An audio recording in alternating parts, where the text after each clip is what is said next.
Hey guys, and welcome to Warren First 931's AI panel over the Hickson Database Center. And behind me is a slew of folks coming in to discuss. And our goal today is to simply provide information, encourage transparency, and allow the community to hear directly from these involved and ask these questions. This is not intended to be a debate, it's just an opportunity for Warren County residents to become more informed about a project that could have significant impact in our community. And so, with that said, I am going to continue to rest my voice, and I'm going to let our host, Reese Moore with Supreme Building Products, and Ben Powell give a little intro to what they do here and then get the thing started. So, thank you, gentlemen. Thank you. Thank you. Before we get started with the questions, guys, like Kelly, let's just have a quick introduction. I'm Reese Moore with Supreme Building Products. Ben? I'm Benjamin Powell. I'm a 15-year plus professional IT professional, and I was also in the Navy for 7 years. Ryle Chastain, City Mayor of McMinnville. Alex Hickson, Director of Development. Ray Hickson, local businessman. Brian Kell, Public Relations and Marketing Manager for Ben Lomond Connect. John Chisholm, Caney Fork Electric, Director of Member Services and Economic Development. Terry Bell, Warren County Executive. All right, guys, we'll jump right in here. Alex, Ray, appreciate you guys coming on to the podcast this morning. Just kind of give us a quick introduction of you all. You know, we've got a little time here. Just give us a quick introduction about you all, what this data center is going to be about. Okay. Well, I'd just like to say good morning, everybody, and I appreciate the opportunity to come here and talk and share this information that Alex is fixing to give you all. But this is Alex, my son. We live here. We just want you to understand this from our family side, and that understanding when a big project comes in, we understand people have concerns, especially when you hear a big one like data center, which has been in the news a lot. And we just want you to understand if there's something to do with our community, our land, utilities, roads, air, quality of life in general, we're here to answer those questions and help you understand it. We live here too. We're not going to do anything to hurt this town. We love it here. We love the people, and we are business-minded people, and we're going to automatically think toward the business environment. But we've tried to be fair, responsible, safe, and respectful in everything we do in any businesses we have. And we just think everybody should be that way. And unfortunately, it's not that way in our time. But we're not asking anybody to ignore any of these concerns. We're not asking for blind trust. We're asking for you to take the chance and listen and understand and ask any more questions that you need to understand it. And if something needs to be addressed, we'll address it, and we'll address it responsibly. At the end of the day, we care. And we're going to bring opportunity without damaging any of this place or the people of it. Okay? So thanks for listening. I'll hand it over to Alex, and he can give us some more information. Hello, everyone. I'm Alex Hickson. Like I previously stated, I'm the Director of Development. We've been working on this for a little over a year.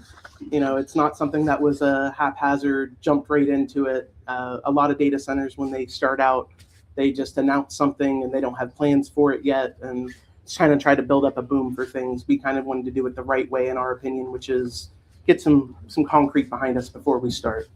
Let me go ahead and say why I think. So I'm just going to move on to what a data center really is. A data center, a very simple way to explain it, it's like a sorting facility for mail and packages. Except for doing mails and packages, instead of doing those, we're doing data processing of some sort. So there's other data centers that just store information for people. This is where if you go on Google or if you go on the computer, you search anything. If your phone does an autocorrect, if your emails do an autocorrect or grammar check, anything like that, it all gets processed through an AI center of some sort. And that's what our data center is. All right, so anytime anyone's using any of that stuff, it goes even into cloud software, businesses, research tools, research for colleges, anything like that, it pretty much runs through AI. It is heavily integrated into our society since about 2014. It has been on the uprise with it. Apple, I think, was the first one to start with it, with their autocorrect on their phones, and it's moved on through there. Our facility is designed as a high density AI and compute workload one. So it's going to be the one that handles all of that stuff. Like I said before, it's not for local file storage like some of the other data centers that you usually see that are smaller than these.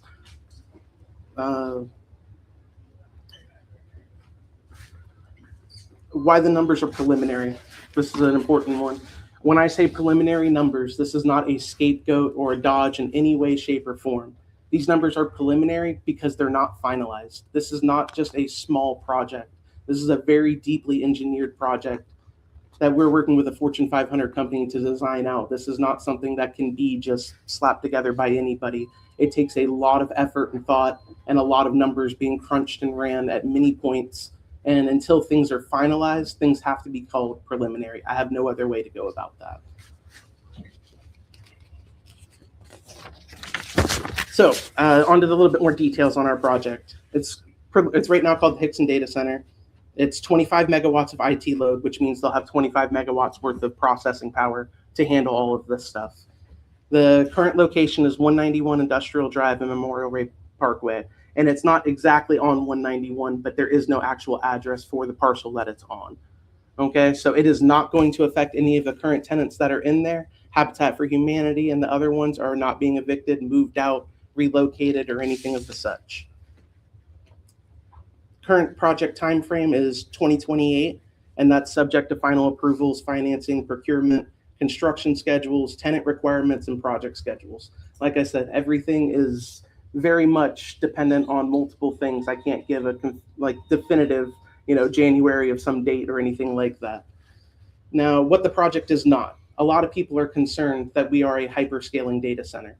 A hyperscaler data center is absolutely massive. In scale to what we have, it's like a 31st of it. Like it's 31 times larger for the ones that you see on the news that are doing all of different things to it and people get scared about.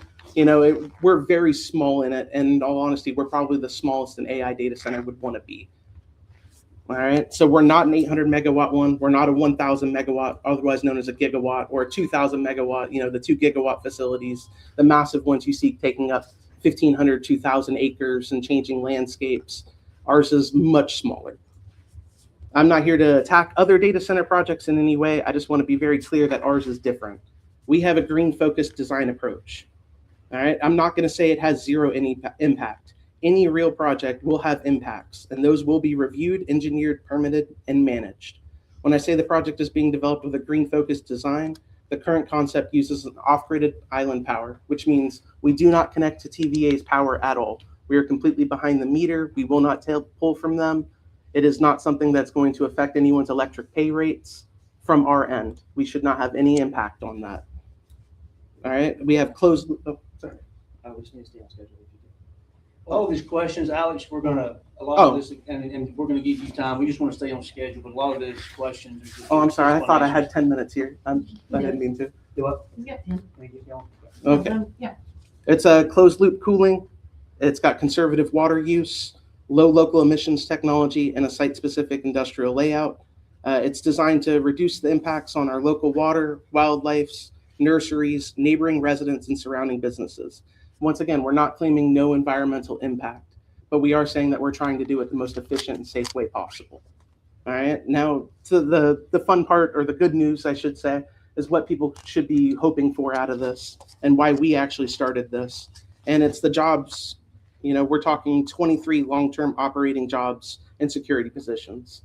All right. Now, this is preliminary numbers. Like I was saying, these can change, but these are not just small paying jobs.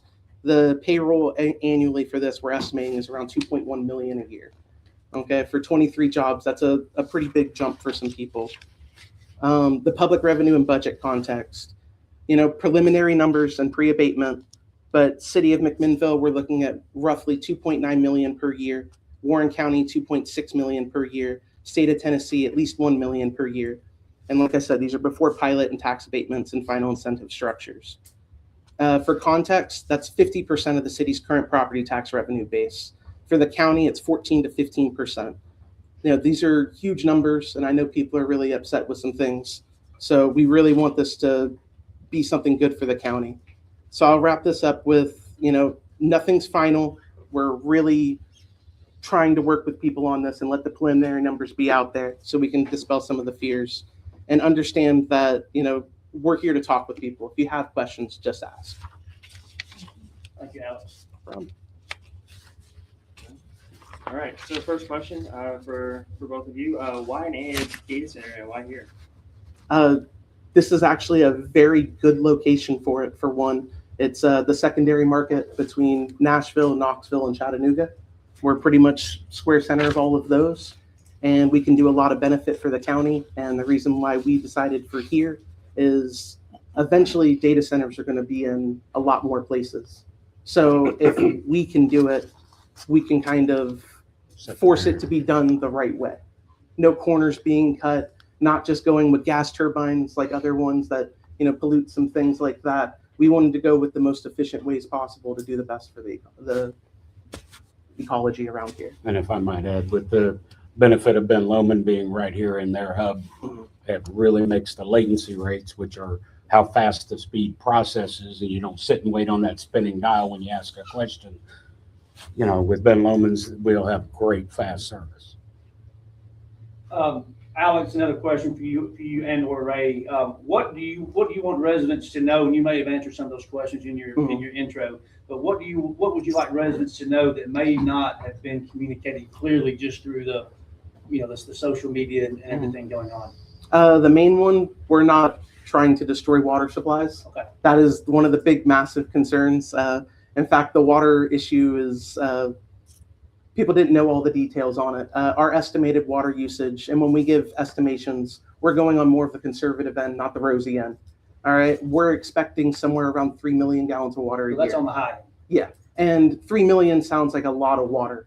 If you take it compared to what the city of McMinnville processes and can do every day, it can provide 5 million gallons of water a day.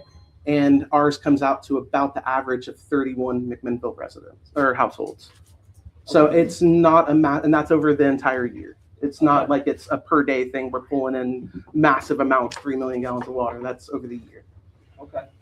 Very water conscious, Yes. not draining lakes or rivers or.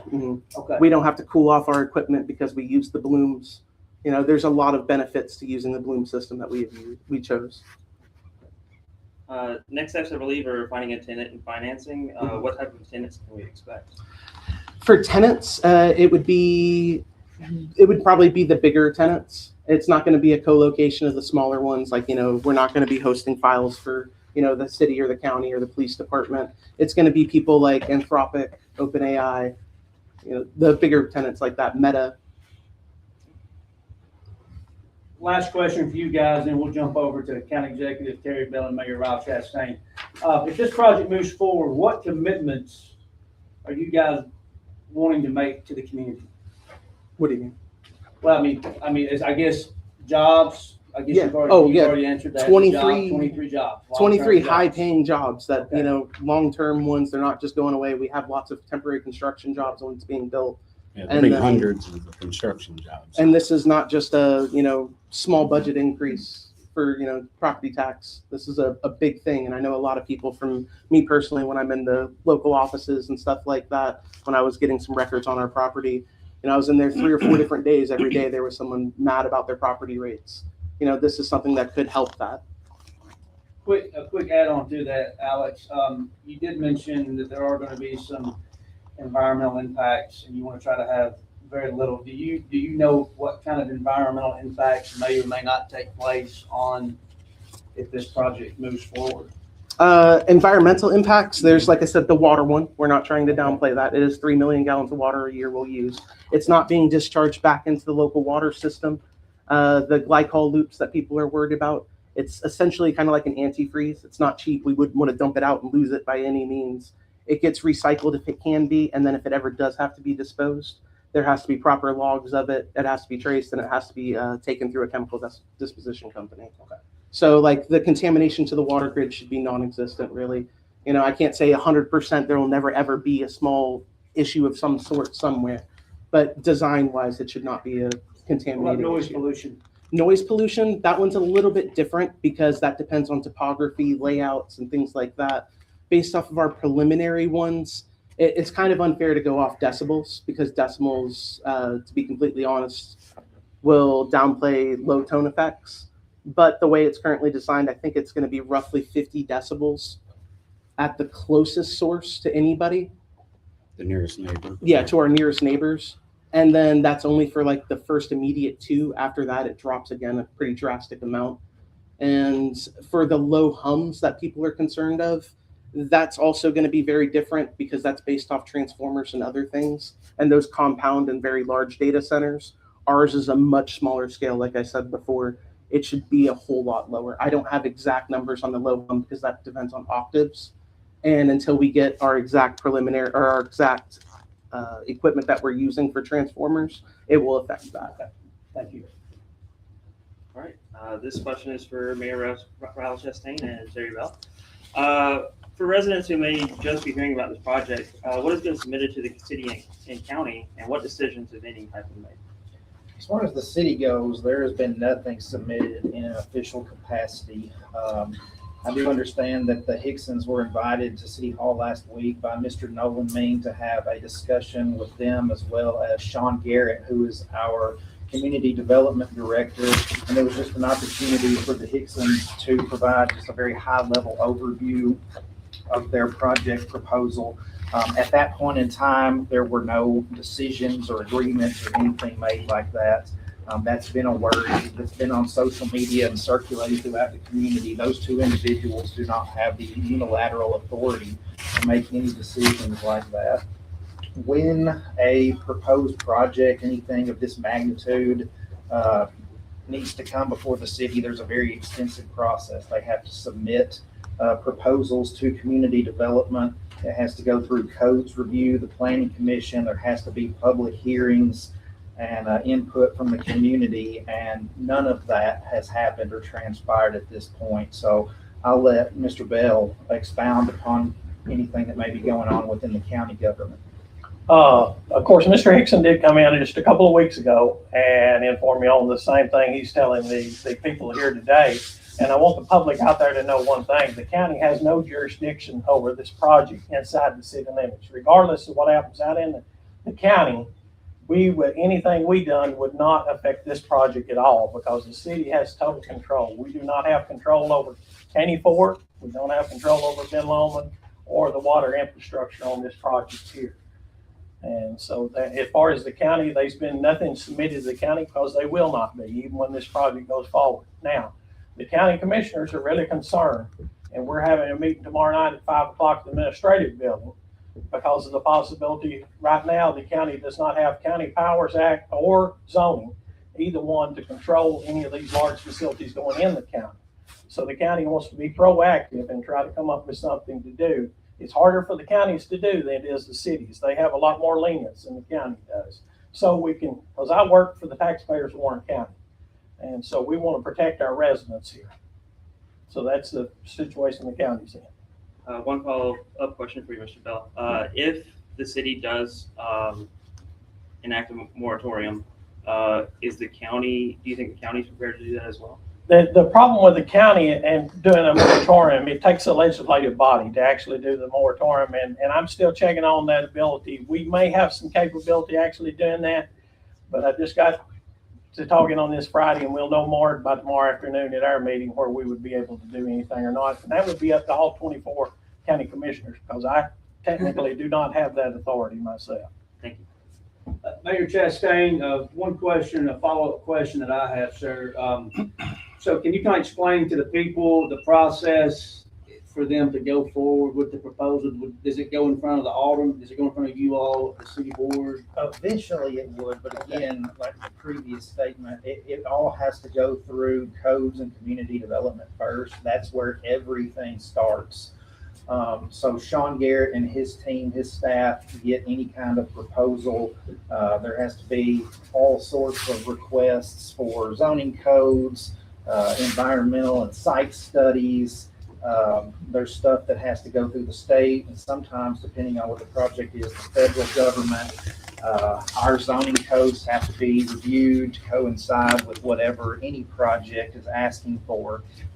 From there, if there's any kind of issues or concerns, it goes to the planning commission for them to decide on the project. If there's issues with zoning,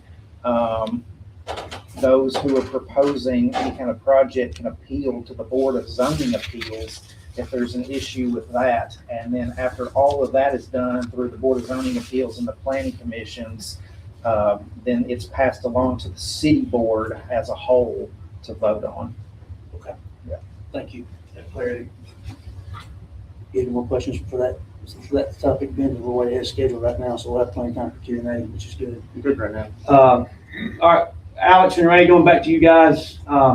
If this project ultimately comes to Warren County, what are the biggest benefits that you believe our community could see over the next 5 to 10 years?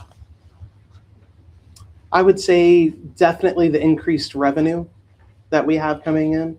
It could help out a lot of things. I know there are a lot of projects in the city and the county that people want done, but we don't have the current funding for.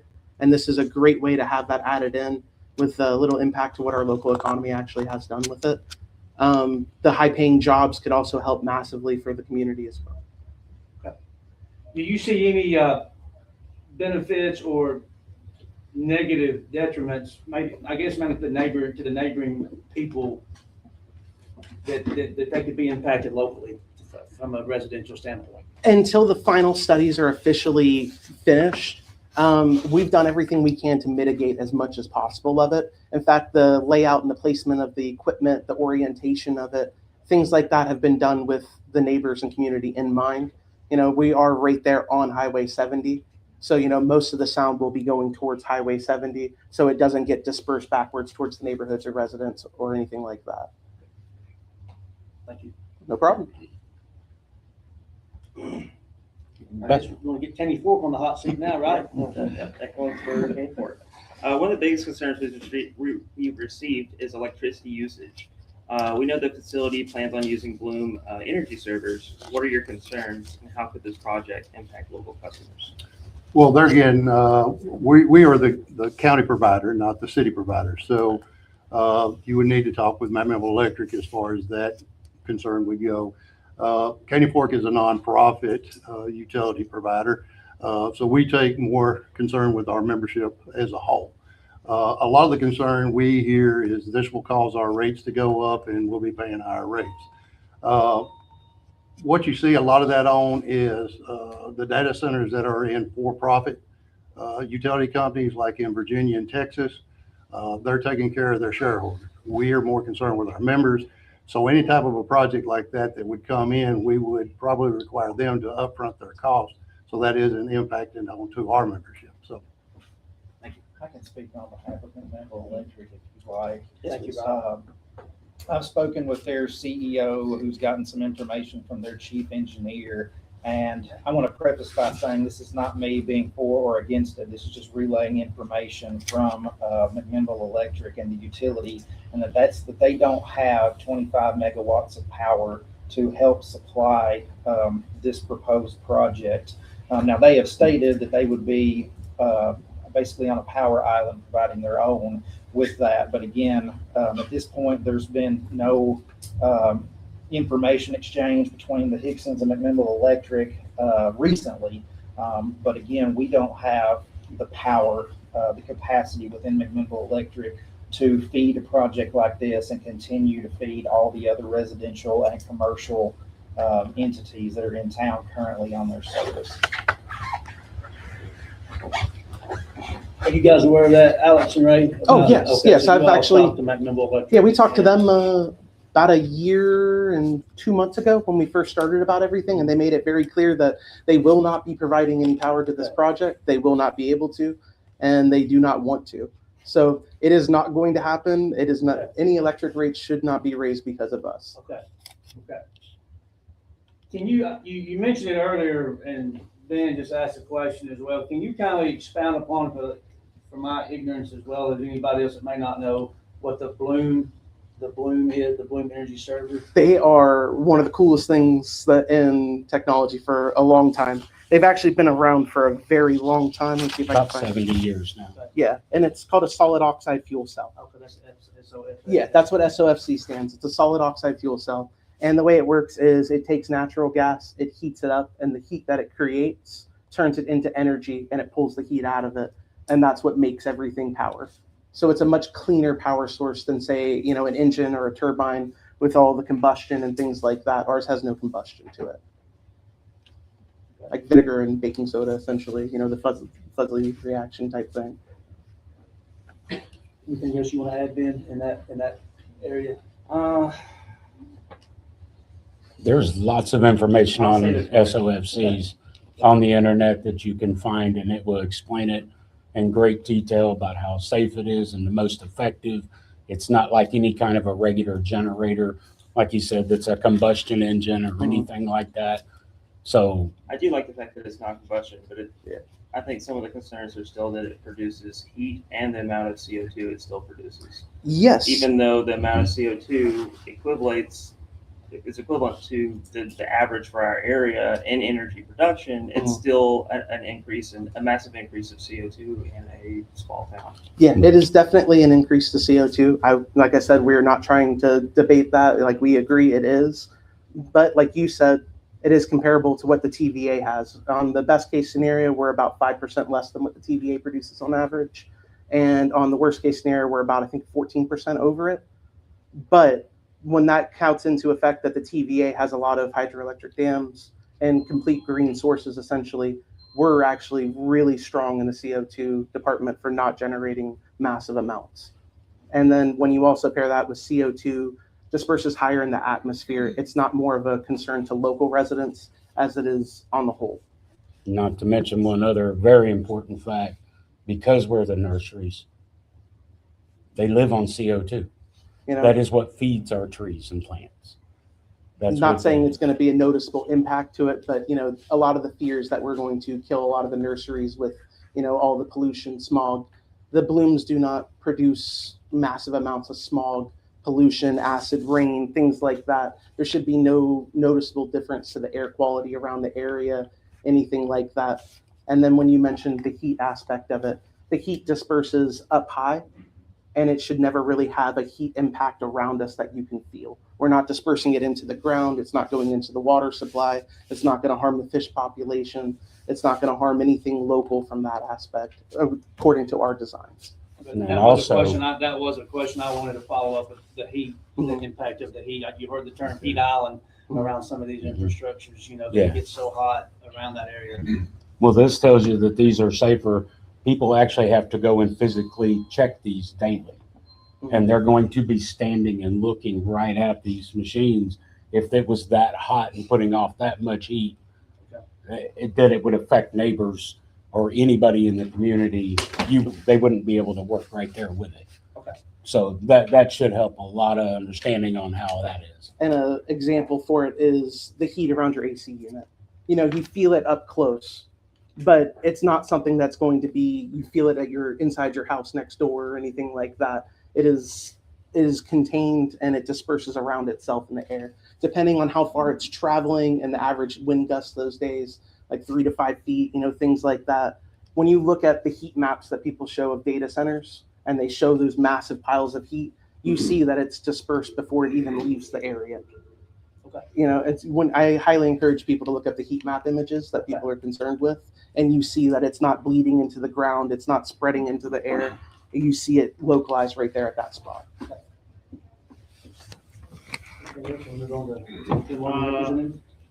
So I believe one of the concerns with the heat, just one follow-up. One of the concerns with the heat has been due to a recent study/research paper that was produced where they use satellites to monitor heat from data centers across the globe and the impact they had in the local areas.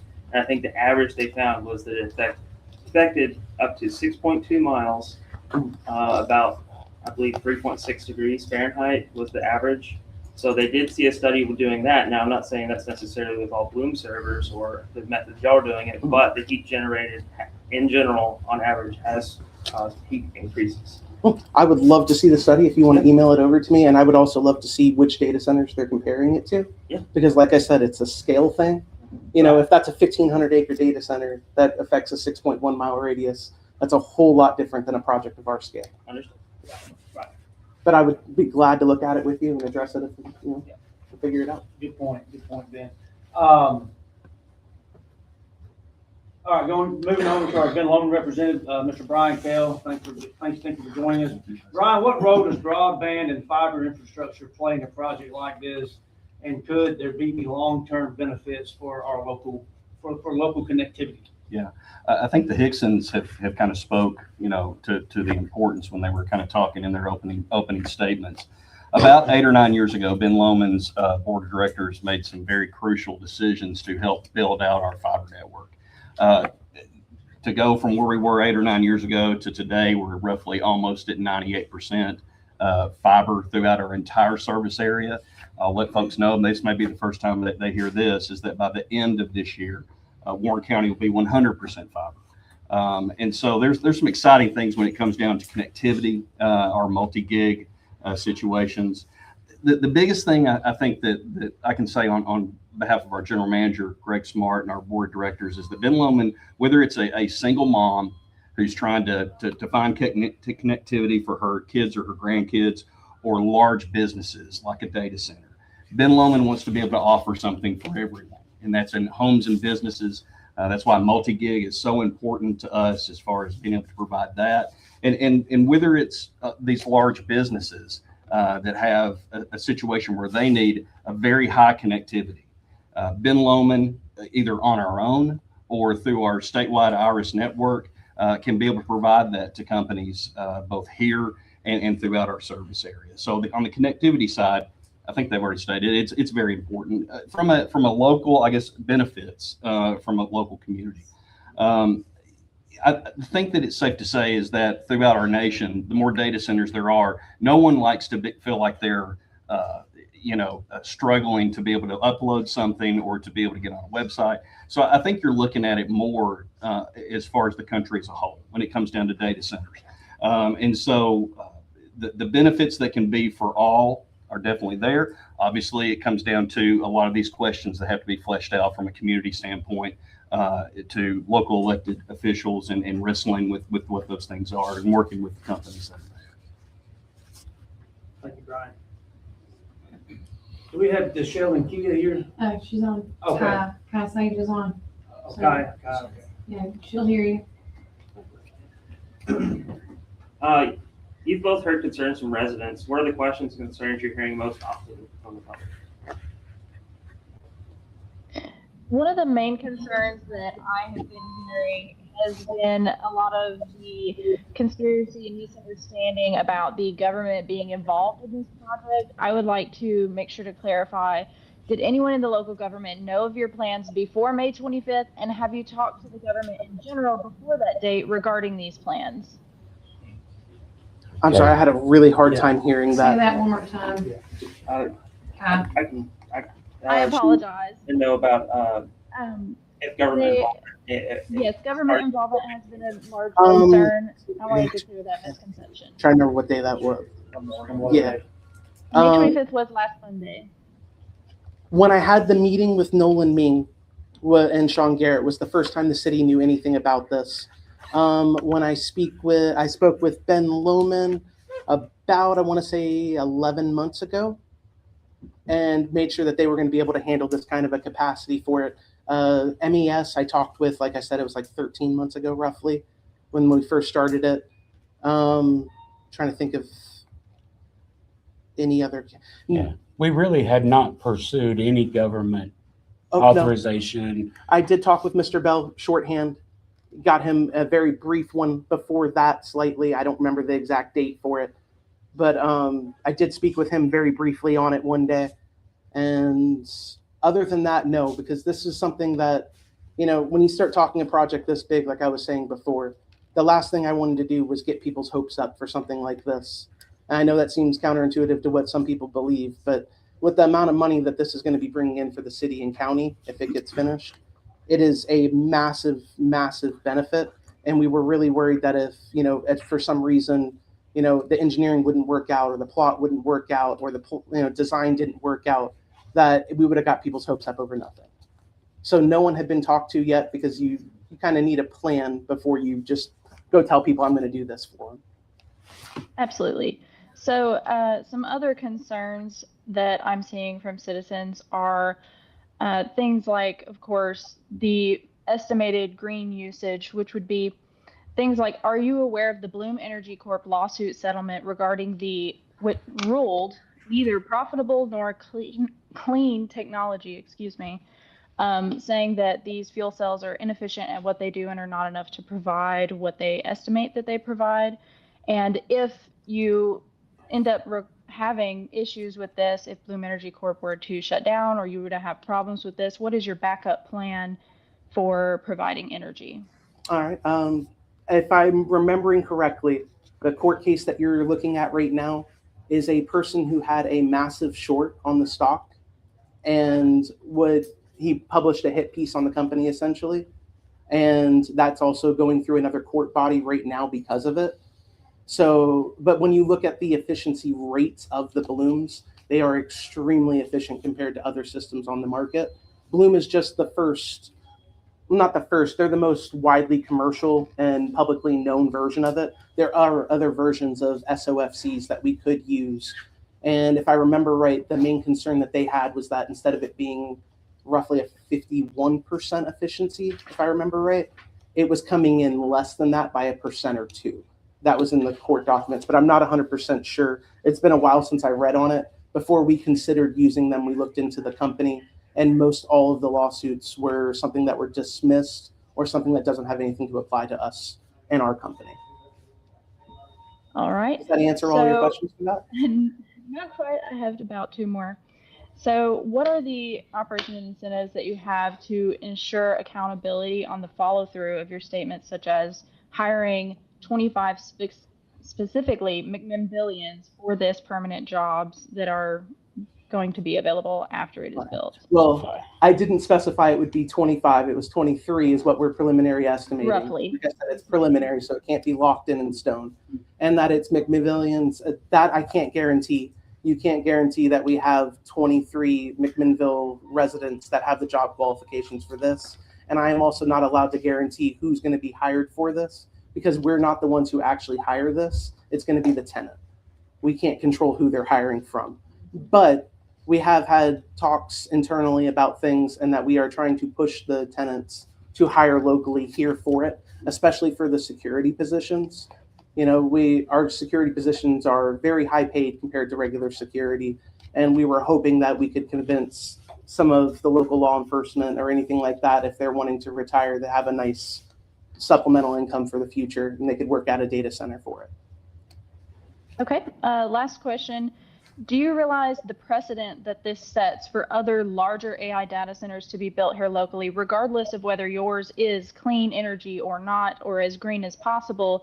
This does set a precedent for larger unclean facilities to be built.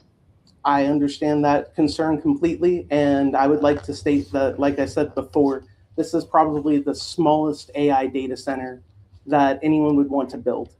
All right, especially considering we're a secondary market, questionably a tertiary market. This is not something that's, if somebody wanted to build another one, the precedent is set.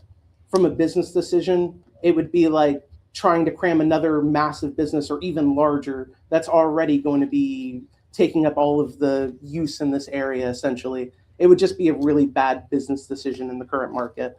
You know, maybe 15, 20 years down the line, I'll be completely honest, that might be something, because with the way stuff is expanding. But for now, this handles any of the immediate and future needs that I could imagine for it. And I can add to that just a little bit. Middle Tennessee Natural Gas doesn't have any extra gas in this area.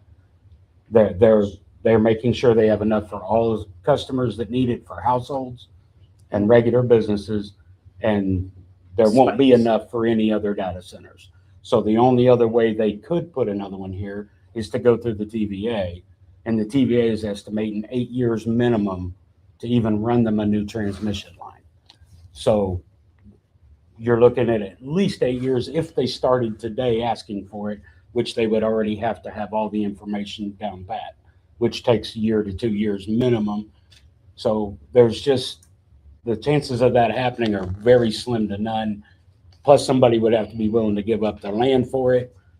And if they're doing one that's not safe like ours, you could end up with a whole lot of opposition instead.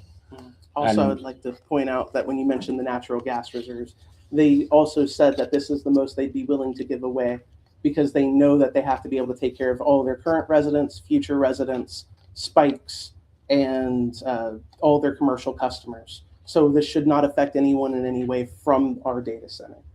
I just want to point that out there, and that is our aspect of it from what we have heard. It's not their official response.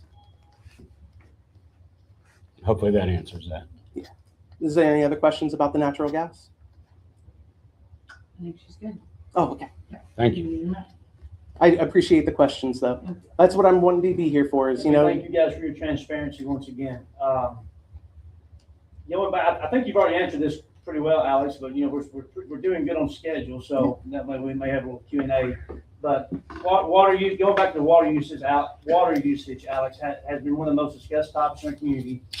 And I think you've already kind of shared a little bit about that. But what can you share about? Well, you've already obviously shared the expected water needs of this project.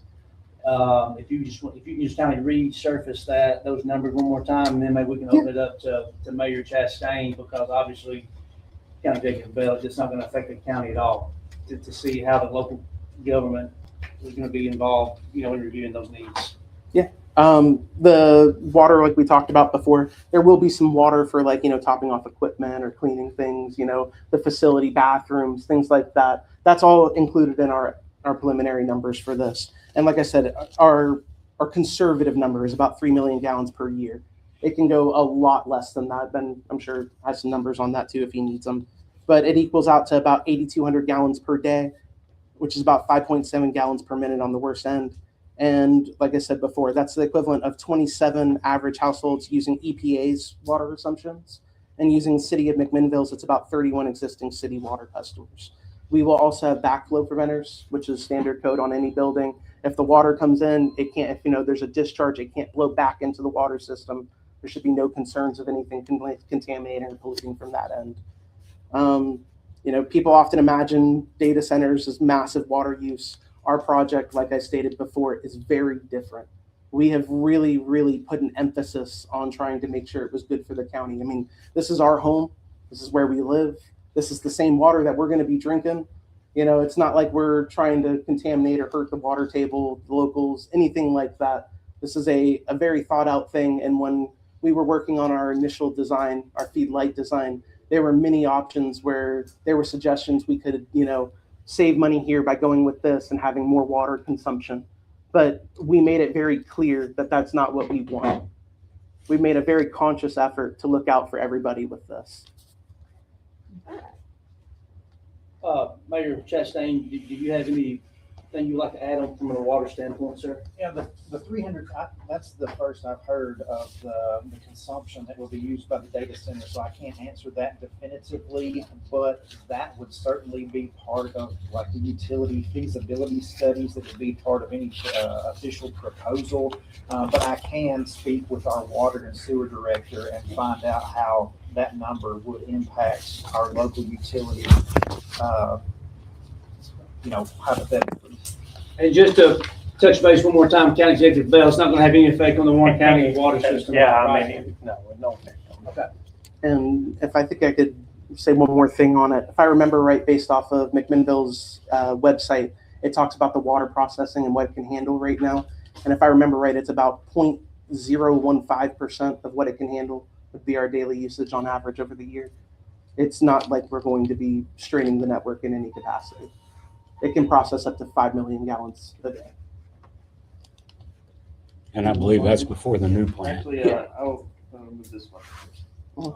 So it's a question for y'all. How do y'all plan to ensure the facility and tenants stay compliant with any laws and regulations? That one's kind of easy because from a business standpoint, they don't want to use more water. I meant you're building an environment conscious facility. Mhm. That's the idea. How are you going to make sure it stays compliant and a green nature? They're not dumping chemicals, they're not doing stuff like that. Well, from the compliancy, there's a lot of logs. There's actually a whole position in here for someone who has to keep logs on equipment updates, any kind of disposals, anything to do with EPA, all the record tracking, all of that stuff has to be logged. And it is very heavily monitored by the government. It's not something that we could just, throw numbers at and they could get away with if they wanted. It's something that's very heavily regulated. All right. Now there are other states and stuff where things are different, but here there's a massive part to it. But it's also going to boil down to the people who are coming to us here. This is not a cheap data center. They are going to have to pay a premium to be here and show that they want to be green for the environment.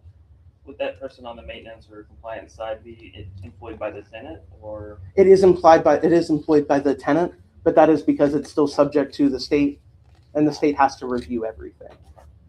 I mean, the state's not going to pay to do all the tests and stuff. That's not the way typical business works. My concern is some corporations such as like Boeing had their own employees that were a part of the compliance side, and that's why they ran into some of the issues they did, because they didn't have government officials doing the compliance. They had their own employees. And that's where the government officials should have been paying more attention in those situations. Yeah. You know, I can't guarantee anything like that. But what I can say is when it comes down to disposal of chemicals and stuff, there should be very few chemicals on the whole site, period. The glycol is the main one, the glycol loops. And like I said, they don't want to waste that. They want to recycle it when they can. And if they ever go to dispose of it, if they're buying more, it shows. Like septic companies, for example, you know, they have to log where their stuff is, and if they're going on calls and if things don't match up in the numbers, the state notices things very quickly. Thank you. No problem. Let's move on. We've got about 5 more minutes, I think, guys, maybe 8. We could stay longer if needed, by the way, just putting that out there. And once again, County Executive Bell is probably not going to affect you. It's not going to affect the county from an economic standpoint. So I don't really think there's no sense in touching on that, is there? About what No. economic opportunities can a project like this create for Warren County? The only opportunities, of course, it would be the tax revenue, and I don't think the county court's willing to give any tax incentives for any kind of project like this. That's just my opinion. That would be a vote that have to be taken, and that and the jobs is the only 2 incentives. But we also, as a community, are going to have to decide what we want. I work for the taxpayers in Warren County, so we're going to have to shape our community and decide what we want for jobs and what we don't want. So we've got to listen to our residents, because our community is the most important thing here. And as far as going back to the taxes, the county, I mean, is the county going to get any benefit financially from the Hickson Data Center? Property tax Just the would property be the only things that we would benefit from a data center. Okay.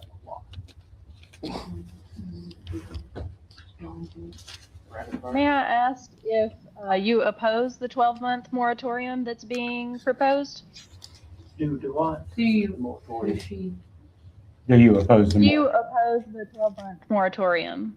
I have a harder problem putting the moratorium in, because the county no, I don't oppose it, because we need to protect our residents. The problem we got out in the county, if this was located some areas out in the county, we don't have the road infrastructure, we don't have the water capability, we don't have the electricity, and we use volunteer fire departments to serve our rural areas. We've got to do something to try to keep this from happening and make sure we've got a controlled environment, because this could pop up in any neighborhood that we've got in Warren County. So I don't have a problem with that. I just want the public to understand the county does not have power to place moratoriums like the city does. The city has planning and zoning. We do not have zoning in Warren County. So it makes my job a little more difficult. I'm working on a different area from that, and we may be able to come up with something. I should know something by tomorrow night. Let's go to rapid fire then. Ben, you want to start? We'll go back and forth. Sure. This is for Mayor Ralph Chastain. How can we get this on the ballot for citizens to decide? Now, this is a good question, and this is one that has been asked of me several times in the last week. In order for something to go to referendum and there be a special election, or for it to be added on to an existing election coming up, there has to be a petition signed by community members with official signatures that comprise a certain percentage of the voters of the last presidential election. So I don't know what that percentage is right off the top of my head. I would have to confer with the election commission. But again, in order for something like that to be voted on by the citizens, it has to be petitioned to the election commission with that certain amount of official signatures. One question that stuck out for me, I think we're just gonna jump around here for about 5 more minutes. Alex, Ray, or maybe, Mayor Chastain, maybe even, could this have any impact on residential property values around the surrounding of the Hickson Data Center that we know of?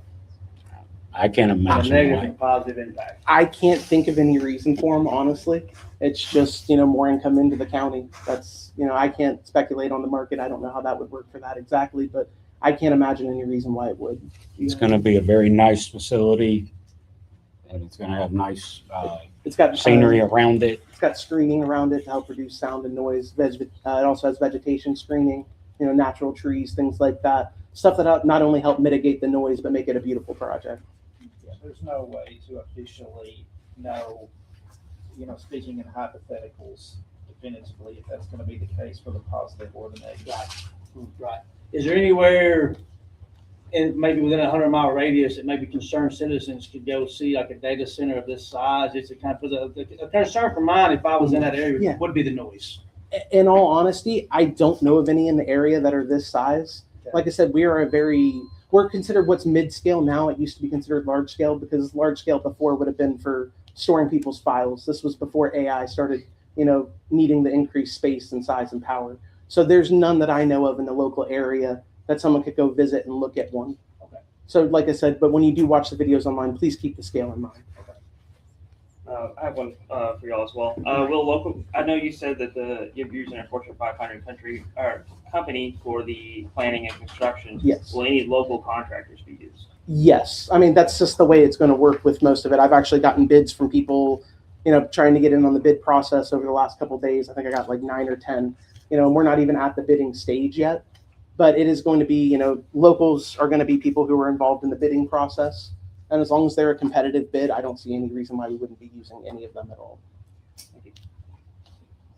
Can you expound upon a little bit, Alex, about what kind of bidding are you bidding out as far as what kind of contractors are you bidding out? Oh, it'll be people to build the building, electrical Yeah. things, commissioning, HVAC, water. It's a full process for a full Full facility. Yeah. Yeah. If I remember right, they're roughly estimating 30,000 temporary construction hours for build out on the initial facility. Yeah. Do we know of any long-term benefits or risk, I guess, maybe of the air pollution or anything? I know you said very clean. It is a very small amount, and the things that people are most often worried about are a lot of comparisons to the CO2 in ours is going to be compared to cars, which is kind of an unfair comparison because cars pollute in other ways with other things that would cause like acid rain and stuff like that. Our pollutants are not like that. We have small amounts of pollutants that can cause things, but it's nothing that should be a massive amount in any way that should be noticeable to any air quality or anything of that sort. All right. Next one. The project includes 8 backup diesel generators. Yes. How many hours a year are they expected to operate? They also need to operate for testing, emergency maintenance. Every month they have to be ran for 1 hour. And it's also important to include that, people are worried about the sound and emissions from that. There is our air permit that we have to get already knows about that and we'll be planning in for it. But they're also in custom sound enclosures, which drastically reduces the sound. And we've also placed them at the middle of the property to keep us far away from anybody for sound tuning purposes. Alex, Ray, thank you for your time. Mayor Chastain, Brian Kell, John Chisholm, County Executive, Terry Bell. I want to thank you guys for your transparency. Thank you all for coming in here and taking the bullets and taking the questions. And appreciate Ben Loman's insight and Mayor Chastain's insight. And, is there anything else that you would like to add, Ben? Not at the moment, no. If I could say one last thing before we go. If you have any questions at all, my email is alex@hicksondc.com. I answer every email. I personally put a lot of thought and effort into all of them. And none of this was about hiding things from people. It was about trying to make sure that people had more concrete evidence to go off of before everything got put out there to the public. We just had to create a website for the possible tenants and for the financiers to be able to see the details that they needed to see. And the only way to do that was to create the site. Once the website was up, somebody found it and blew it up into something that wasn't. because we hadn't discussed it with anybody yet. But we do apologize for that, and I wish we could have been more open earlier with people. So with that said, in 30 seconds or less, this is for everybody. We'll start with Terry and just go down the gamut. In 30 seconds or less, what's one thing you hope residents take away from today's discussion?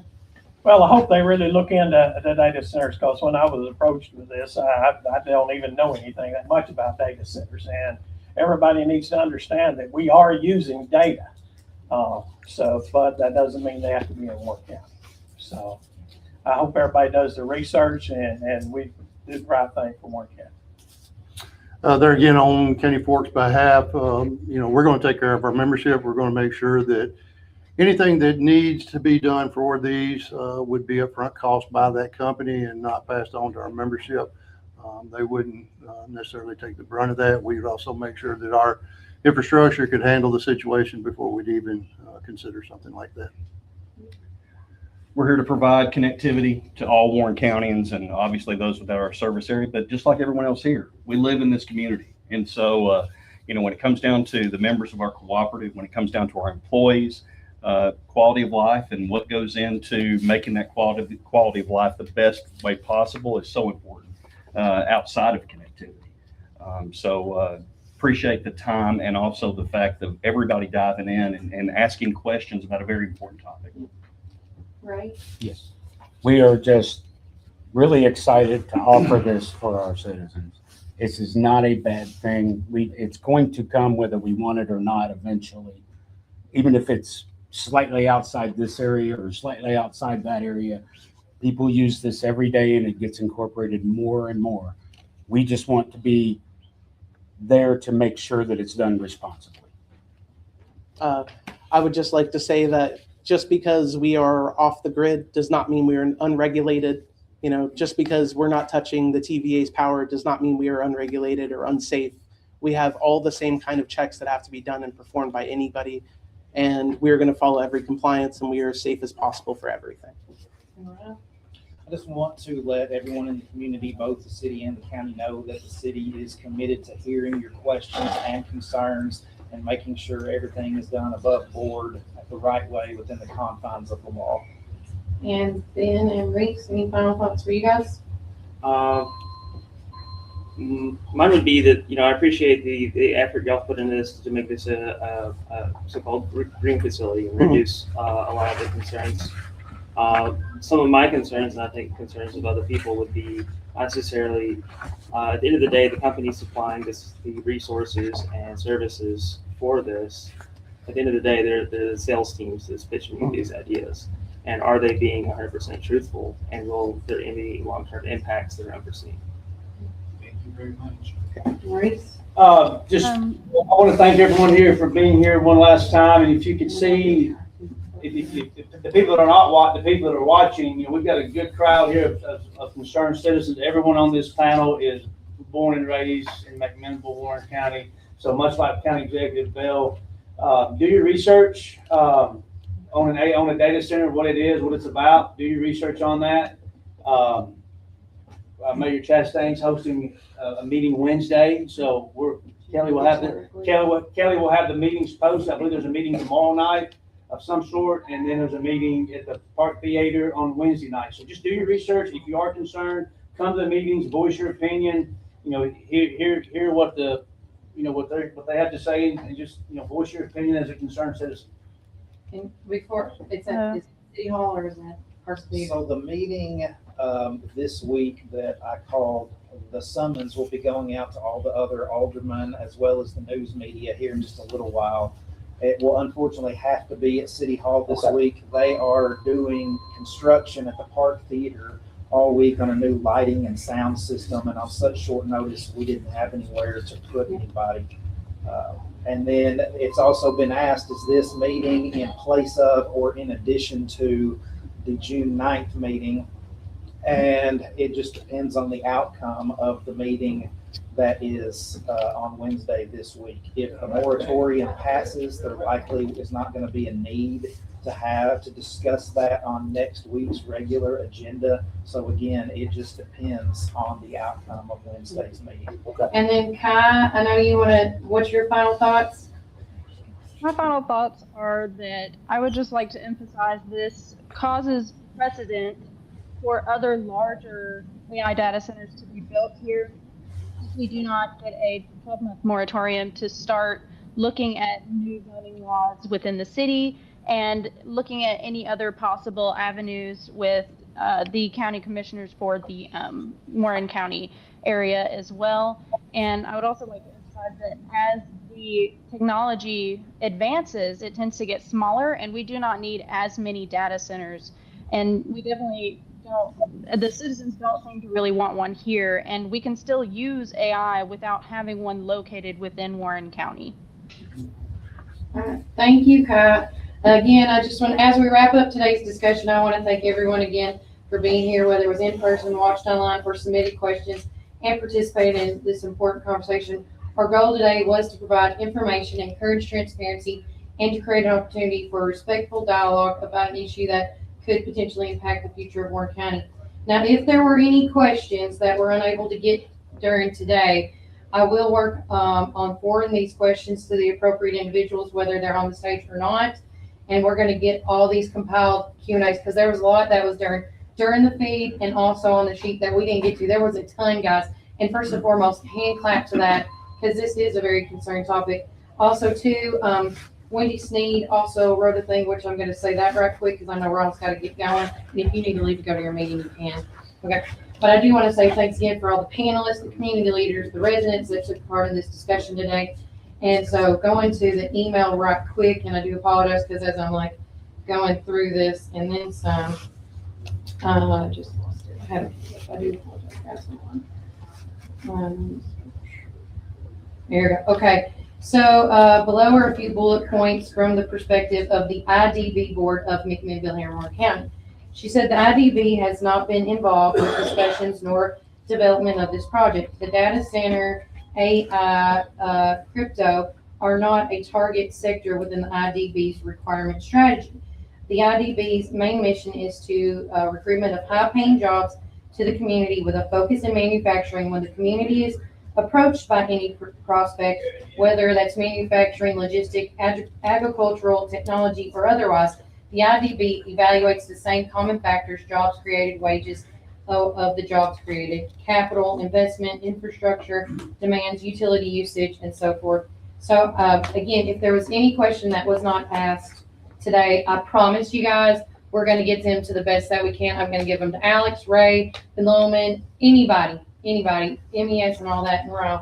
But with that said, I hope everybody has a great day. Remember, there's a meeting going on tomorrow night with the county. What, you want to pitch that one more time, Terry? Yeah, at the Magnolia Room, 5 o'clock. 5 o'clock. And then on Wednesday night, it's going to be Mayor Ron Chastain and the City Board of Aldermen at 6 p.m. at City Hall. So again, come out, and I always say, let's be proactive, not reactive. If we can all come together and just have adult, respectful conversations, we can get things done. I promise you guys. So make sure you come out to both those meetings for any opportunities. And if you want to be a part of our email list of all these Q&A questions go out to, message us on Facebook or warrenfirst931@gmail.com to let us know if you want to be a part of that list. But remember, Warren County, you can either be a blessing or a curse. Now, all right, guys, just one finger, just the index, just hold it out for me. Yeah, John's like, I can't believe. And remember, Warren County, keep it first.